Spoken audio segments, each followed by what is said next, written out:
Hello and welcome to the pilot of our Mud Queen podcast. This is our first official foray into podcasting. I'm Amy Saran and our other host is Jojo Brown. Say hi. Hello. How are you today? I'm good. I've just finished a run, so I'm all like, yeah. How about you? I've actually just finished a run also, which is unusual for us both to be so virtuous on the same day. This is But disgusting. Yeah, I'm actually still in my sweaty workout clothes, currently stinking out my office. Oh, at least I had a shower. No, I didn't afford you that courtesy, I'm afraid. I've got the dog crashed out next to me and I am pretty gross. Lush. But I thought, I thought it would fuel my podcast fire if I were still dirty and sweaty from exerting myself. Lush. That's disgusting. But carry on, please do.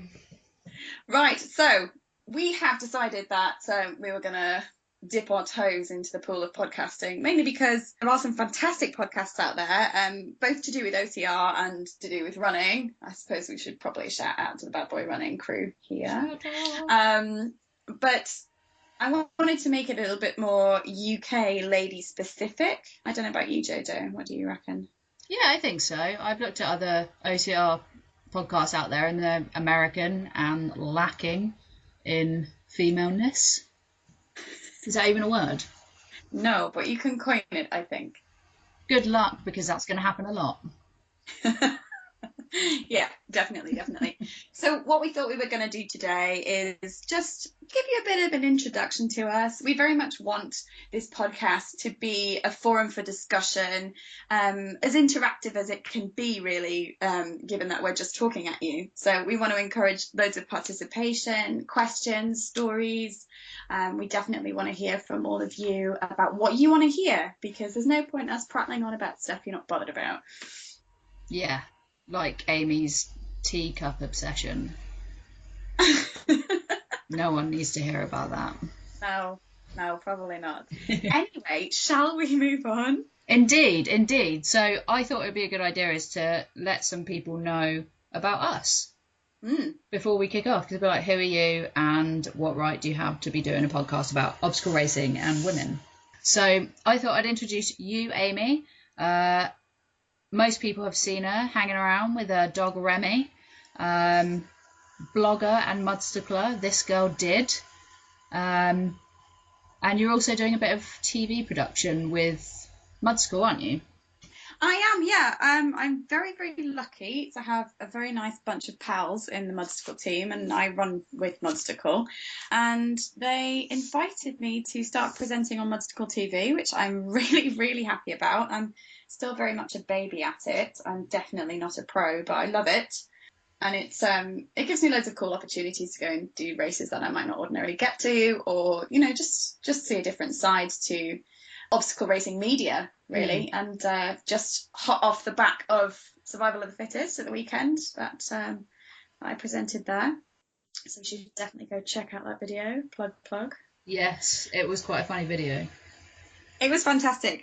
I always love going around running with the Mudstickle lot, because you get a video memory of everything that you've done that day. And, yeah, it's just lovely. No, good fun. And so you mentioned ThisGirlDid. I may as well continue chatting about that. I started ThisGirlDid. I started it because I think I was probably being a little bit hard on myself, and I saw that there were lots of repeated questions in various groups and forums and stuff on Facebook about obstacle racing, and particularly girls in obstacle racing, ladies in obstacle racing, I should probably say, and people with health problems and issues that they might consider prohibitive to obstacle racing. I'm not going to harp on about it too much, but I have a little bit of the chronic fatigue syndrome, and I wanted to document how I cope with it and how I navigate sort of sport, really, having that problem. So that's why I started ThisGirlDid, just to sort of prove to myself and to others, and hopefully to others that have the condition, that it is possible to push yourself every now and then, and to have some semblance, I suppose, of a normal sporting life. And you do it in such a funny way, though. Is Well, that the thing by is, accident? I'm very aware that there is a huge spectrum of disorder with it. Like, there are people who are fully bedbound, and I have had terrible months where I have been just completely unable to get out of bed, and it's miserable. And I don't wish to say to them, oh, you know, if I can run an obstacle race, so can you, because I appreciate that there are different levels in this, but I don't want anyone to tell themselves that they can't because of it. Do you know what I mean? Yeah. So it's definitely not, I'm trying not to be patronizing with it, because I'm fully aware that people have much worse days and much worse times with it. But equally, there are people that probably rest on it a little bit and feel as though they can't just because of this diagnosis. And I just want to say, sort of, you know, get out there on your good days. Yes, you might have a bit of a crash, but you know, you try and navigate around it. So it is possible. Mm-hmm. And then, yeah, obviously I do race reviews and talk about pertinent issues like, which kit can I squat in without it going completely see-through? That sort of business. And we all know that's pretty important. So let's talk about you, because you're pretty interesting. Jojo, for those of you who don't know, is 1/3 of the founding force behind the UK Mud Queens, which is a community that we both belong to and are pretty active in. And I think it is a bloody brilliant thing for the women of UK OCR. So do you want to tell me a bit about how you got into that? Sure. I mean, to be fair, it was more of I don't think we realised it was going to end up being so big. It was only supposed to be about 200 members. And now it's not. So, but no, I started obstacle racing because I saw, you know, like that epic motivational Spartan video from like 2012 or something. And I went, I want to do that. And we were doing Secret Santa, and I said to my brother-in-law, I want to do that. So my present, that's going to be my present, is a Spartan sprint. Obviously that defies the whole point of Secret Santa, but he didn't know what to get me, so I was like, that's what I want.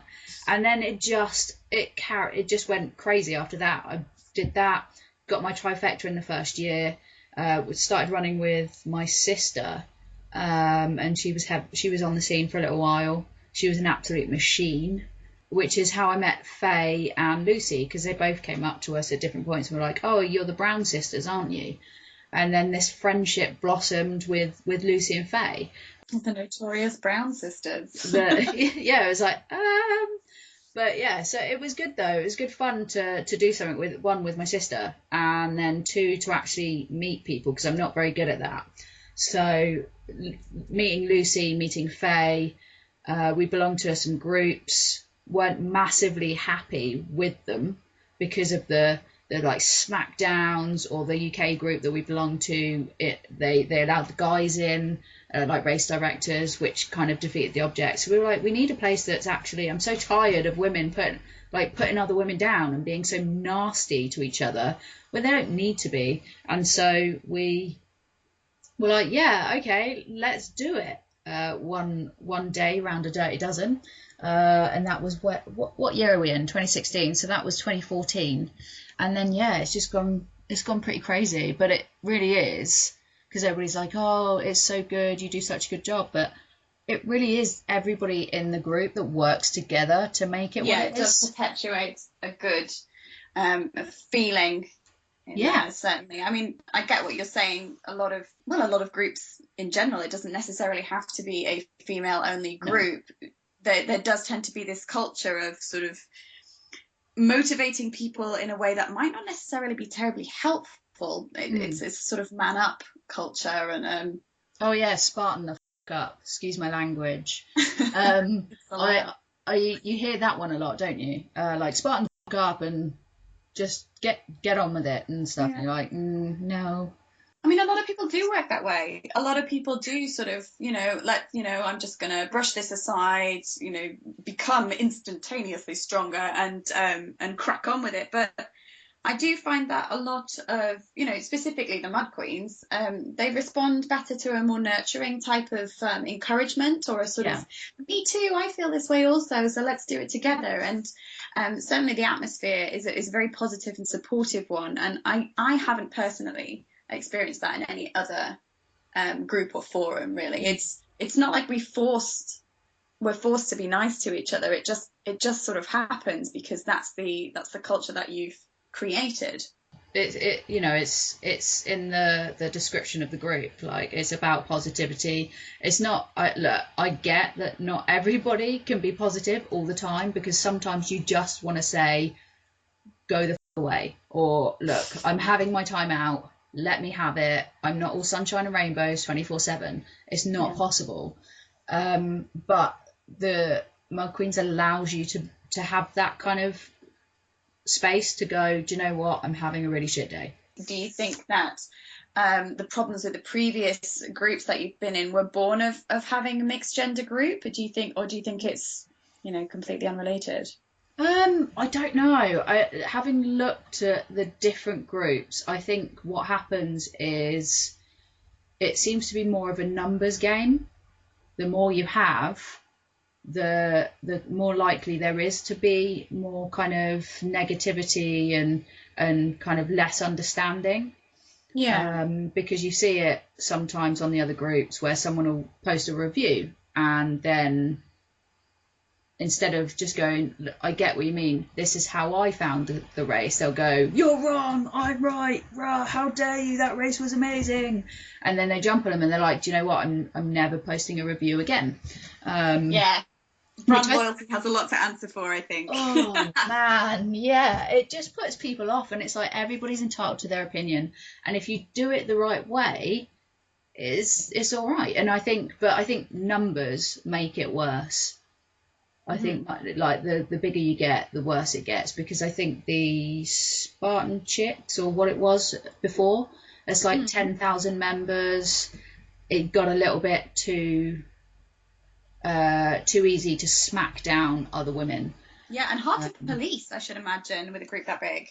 Yeah, exactly. Well, this is the thing. Even Mud Queens is what, 2,000, and generally speaking, it's been okay to actually get through it. But we have some great people that keep an eye on it and go, think something's happening, help. Nothing else. Yeah, and so we're really fortunate.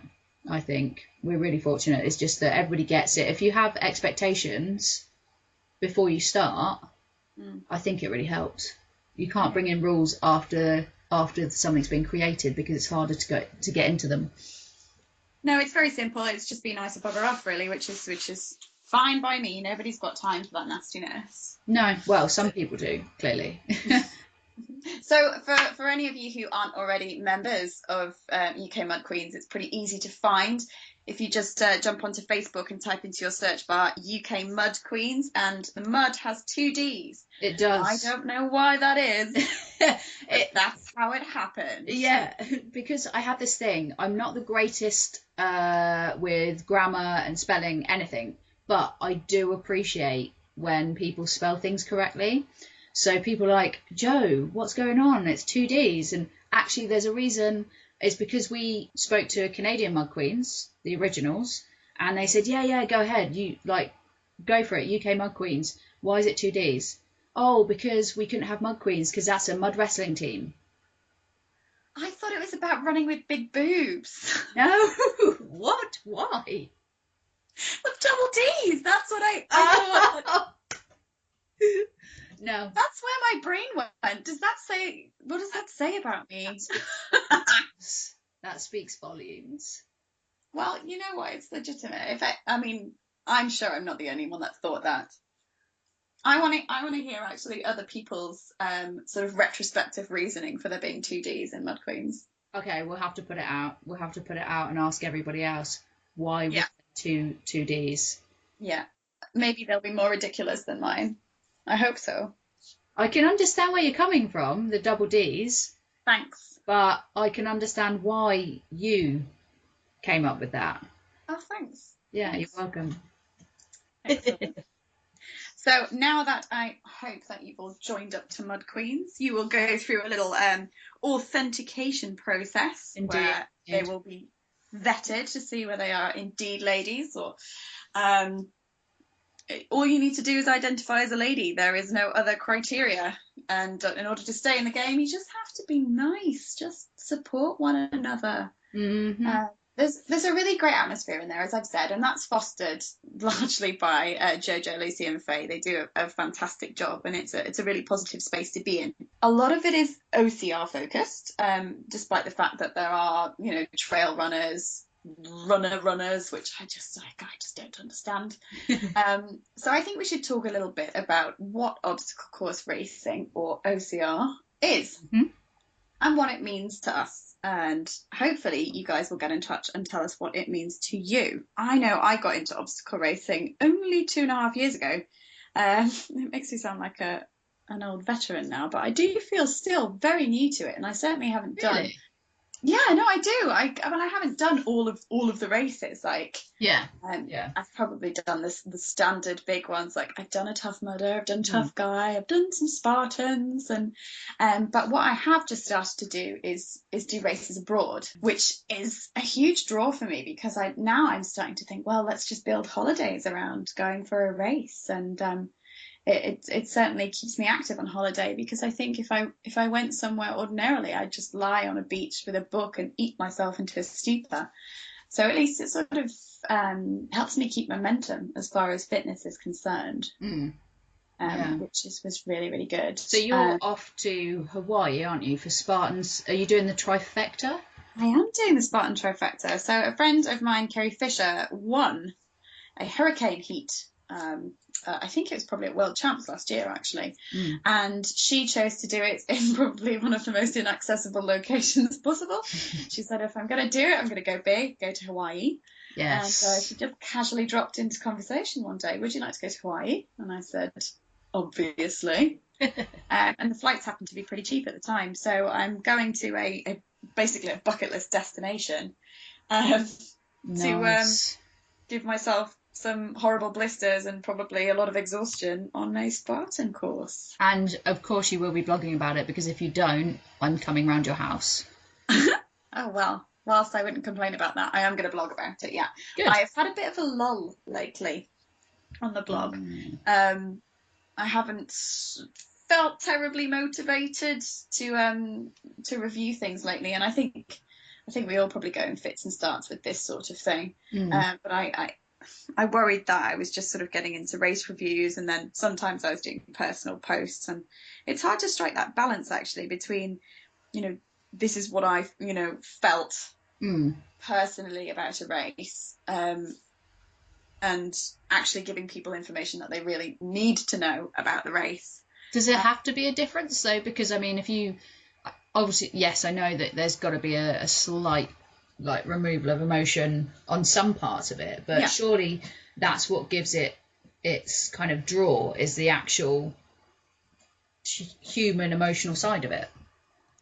Yeah, well, that's what I went for. I mean, I review on other websites. I reviewed on OCR Europe and Mudstacle, and then I sort of do the more general user experience, if you will, whereas with ThisGirlDid, I do write a little bit like how it made me feel. Like, I'm not gonna tell you in a Mudstacle article that I felt sick or that I really needed to pee the whole course, but I'll probably go sort of balls to the wall on ThisGirlDid and give you the description of exactly how sick my migraine made me feel, or how I had an existential crisis after 5k of running at Dirty Dozen. I was just that was Dirty Dozen, wasn't it?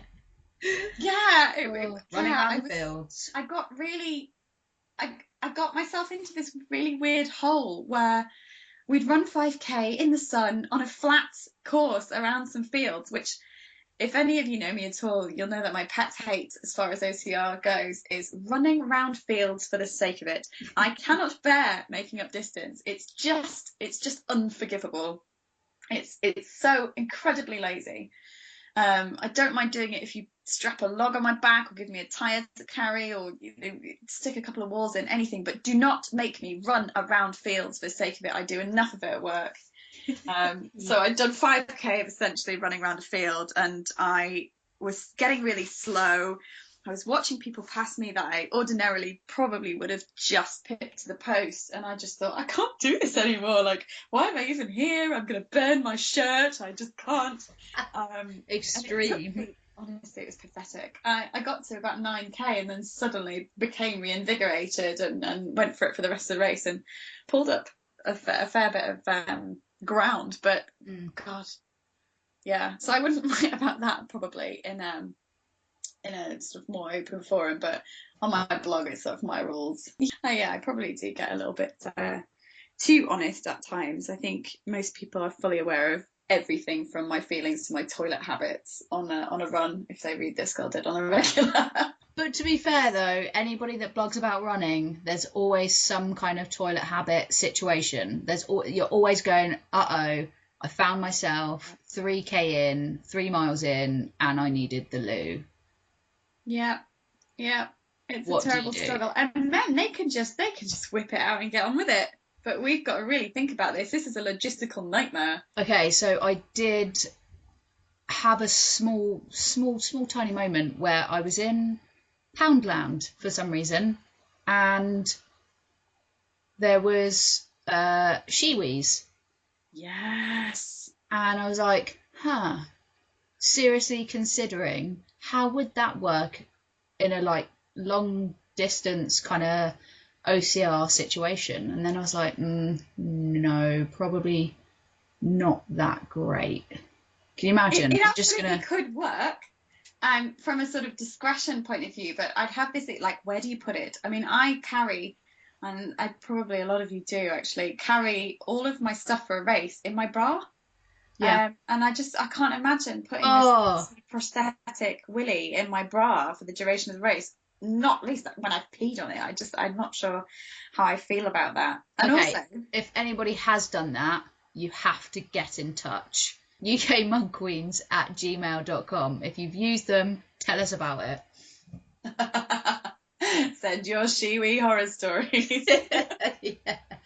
How did you start? I've heard that the best way to practice is to actually stand in your bath. And pee in your bath, right.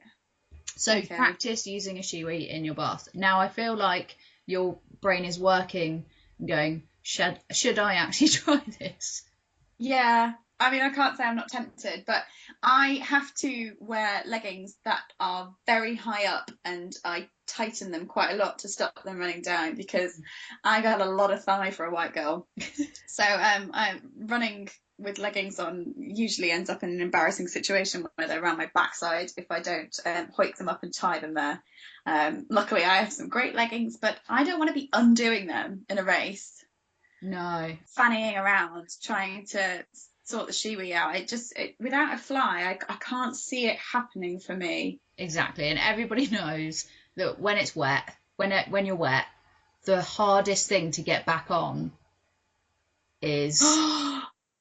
Yes. I did that. I made the mistake of doing that at the Spartan Beast in 2013, I think, which was the Spartan Beast of all UK Spartan Beasts. It's legendary. I've heard of it, yeah. Oh my God, it was like something out of a zombie apocalypse movie. And I was like, I really need the loo. And it was actually Lucy's other half, Tom, that said, are you sure you want to do that? And I was like, yeah, it'll be fine. So I went to the loo because there was actually a portaloo there, and then spent the next 5 minutes trying to wrestle everything back up again. That is a rookie error, Brown. Oh, wish I'd just peed in a lake. Just let it go. Well, I don't know. I feel like peeing in the lake is also a risky business because you don't know how long you're going to be in that water crossing for. So you have to time that pretty well or have some seriously toned muscles. Yeah. So I worry about that. And then I also think this person behind me must be enjoying like a warm jet stream. And I'm not into that either. So I've never been a fan of the peeing in water thing. And also I just sort of freeze up when I get into water and I just can't do it. I just can't believe we've degenerated into this already. But I'm actually more of a fan of waiting for a quiet time when I'm maybe by myself and I don't see anybody coming up behind me anytime soon, and just peeing while running. pee while running. Yeah, I mean, it's not the sort of thing I'd do on a tarmac surface, but in a trail run, meh, anything goes. Lush. Okay, we totally have gone below the belt. Well, It's quite not a literally shock. we have, yeah. Literally, yeah, it's not a shock, is it? But because obviously this is the first episode, so And the last one anyone will tune into. exactly. Reviews, please. Please don't talk about anything below the belt. No, actually, do you know what we should? Like, we are disgusting people, and it's fine. I want everyone to feel totally human and normal in all of Yes. their weird things that they think about while they're doing OCRs. You're out there for a bloody long time, and all these weird things cross your mind. To be fair, I This is did real life stink living. out the Southwest train from London on Saturday back to Farnborough. I could smell myself, and I'm sure, certain that everybody else could smell me. And It then I had wasn't to. even a dirty run. Oh, but it was a sweaty, sweaty run. Yeah. And I then had to make the walk. It was almost like a walk of shame because I had to walk then with because I never got changed from the rat race. Nah. So yeah, it was pretty. And I had to walk all the way to the supermarket to get a lift home. Yeah. So I think people were looking at me a little bit weird. Well, you should have put your medal on and done the Stride of Pride instead. The Stride of Pride. Never heard that one. Well, you know when that feeling when you've done some exercise and your sort of smug level goes right off the chart. Say if you've squeezed in like an early morning spin session or a run or whatever, which I never do, by the way.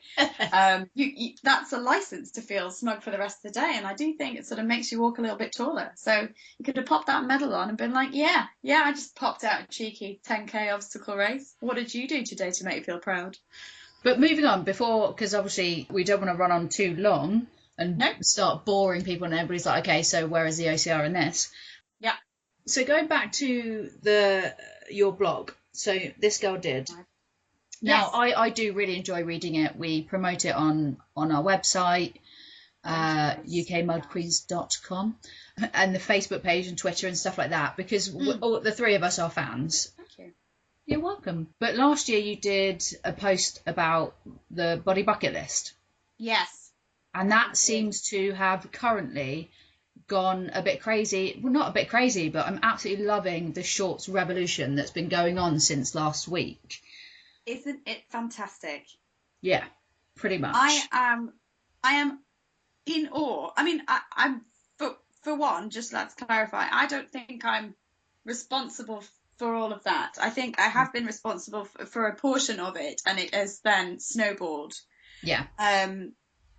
And now it's just Mud Queens who don't even know about the body bucket list of last year are just seeing other ladies in shorts and getting on the bandwagon. So the impetus behind it was I certainly felt that I could not get certain bits of my body out without feeling hideous, and I just felt sort of held back by my own body a little bit, and I wanted to strip that back and figure out what it is about my body that was so grotesque to my own mind, because I can put a pair of shorts on and stand there and say, oh my god, everyone can see my cellulite, or I might have missed shaving a part of my leg, shock horror, or my knees are weird, or my thighs are massive. And it occurred to me that other people probably weren't thinking that, or at least the majority of them wouldn't. They would probably just register, oh look, there is a girl in shorts. Yeah. I don't expect anyone to be going, wow, look at the pins on that one, if anyone talks like that.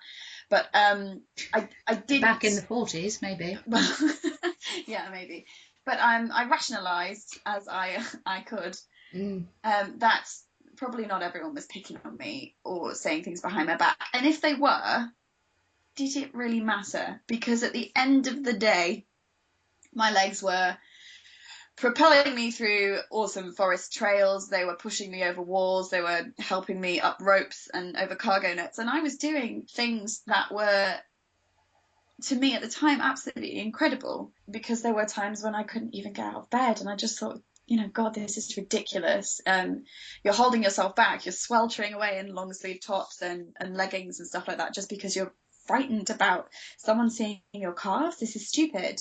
So I started trying to train my brain to say, my arms aren't massive. My arms are strong. My legs aren't wobbly. They're just, yeah, they're big, but whatever. Like, they get me over things I need to get over. They help me conquer really cool obstacles. And I need to stop hating myself, because in 20 years' time, I'm going to look back at photos of myself and be like, why did I think I was fat and disgusting? And then I might be, absolutely gross. And I don't. And I've done this to myself my whole life. And I look back at photos of myself when I was 16. I think, I wish I was that size now. And I don't want to go on a sort of body shaming tack, because some people are, bigger than me, some people are smaller than me, and they are happy with the size they are. That's fine. This was a very, very personal thing. But I thought, if I'm a relatively normal human woman, other ladies are going to be feeling this way. Yeah. So I wanted, with the body bucket list, I wanted to say to other ladies, and actually men, because they did get involved in this as well, the world is not going to end if you get your stomach out and run in a crop top.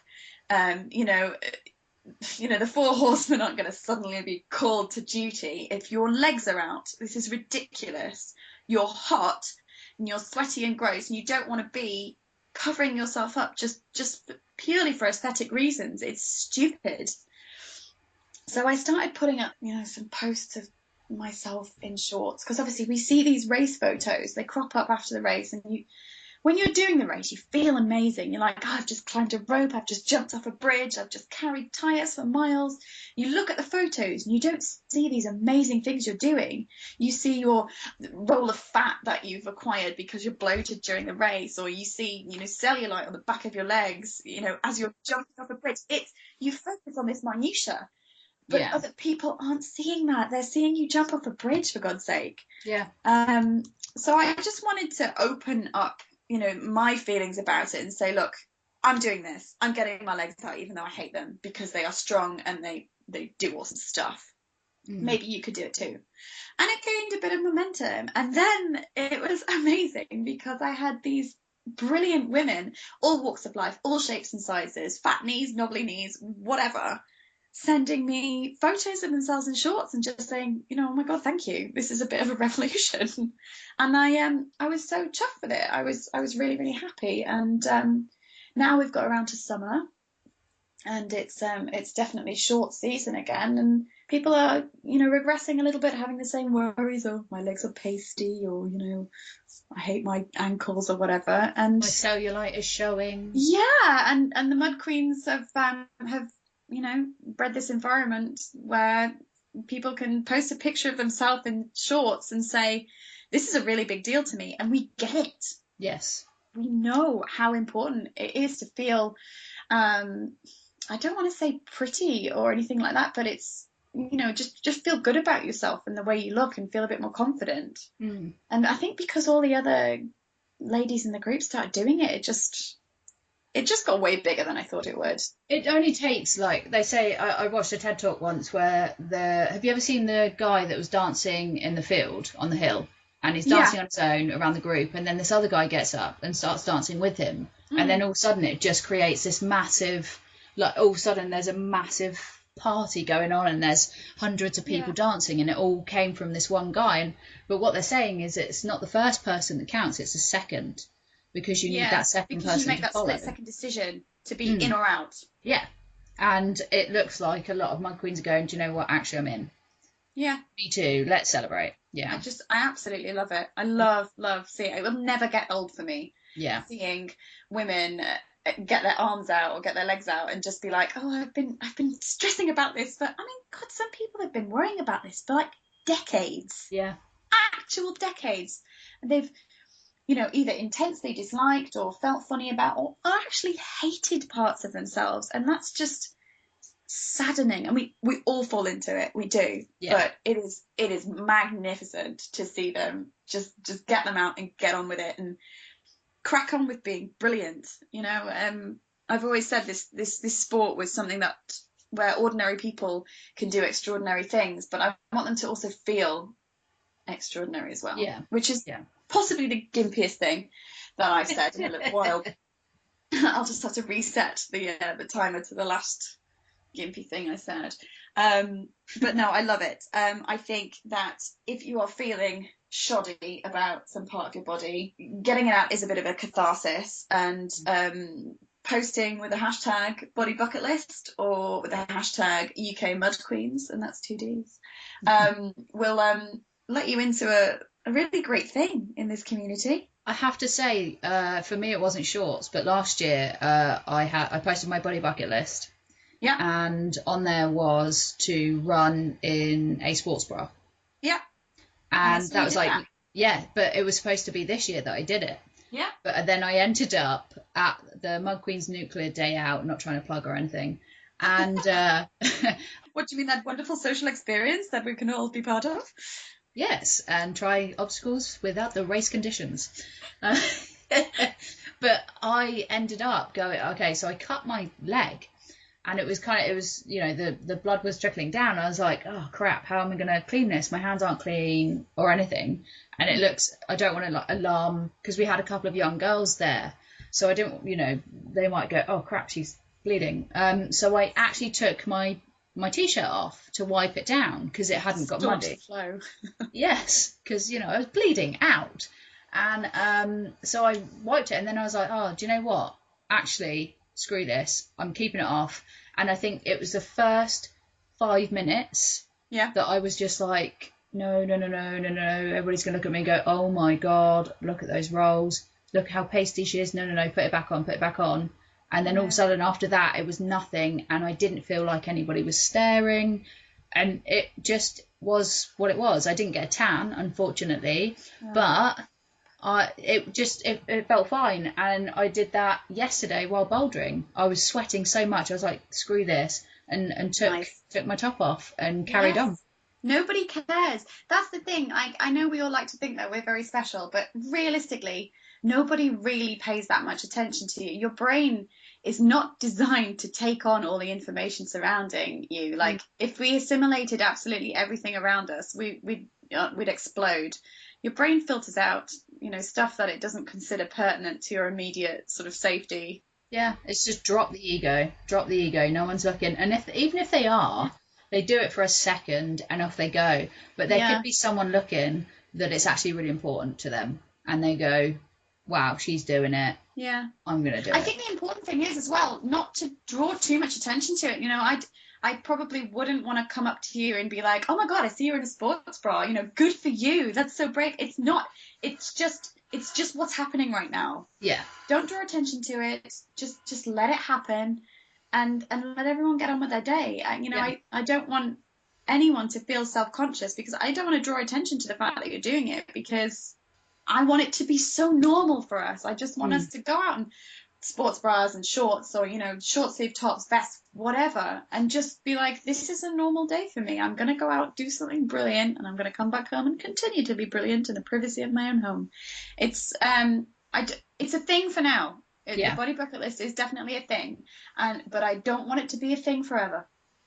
No, one day it should be able to, you drop the body bucket list and we'll be talking about something else. Yeah, definitely. That's the issue for now. Do you, I wonder if anyone listening has stuff on their body bucket list, or wants to try wearing something or not wearing something. I just want to know if you have a body bucket list issue that you've ticked off maybe, or whether you need a bit of encouragement. We are quite happy to give that to you. So you are more than welcome to catch up with us about the body bucket list. And I totally want to see more of you with your kit off. So definitely Instagram, tweet, Facebook. This is where this double D thing is coming from. It's not so I get perv. This isn't work back material for me, mate. This is just, I just want people to be happy in their own skin. Yeah, seriously. It's amazing. Fraught with many obstacles. Oh, you see how I made it relevant? Oh, check you! I know. And on that note, yes, day indeed, you have endured the pilot episode of the UK Mud Queens podcast. Well done, you. We definitely want to hear from you, don't we? Indeed. Yes, we do. We do. Email us at ukmudqueens@gmail.com. That's 2 Ds. Or tweet us at ukmudqueens, 2 Ds. Instagram us, Facebook us. So yeah, get in touch. Right. Well, I have been Amy. I have been Jojo. And we will see you next time. Thank you. Goodbye. Bye.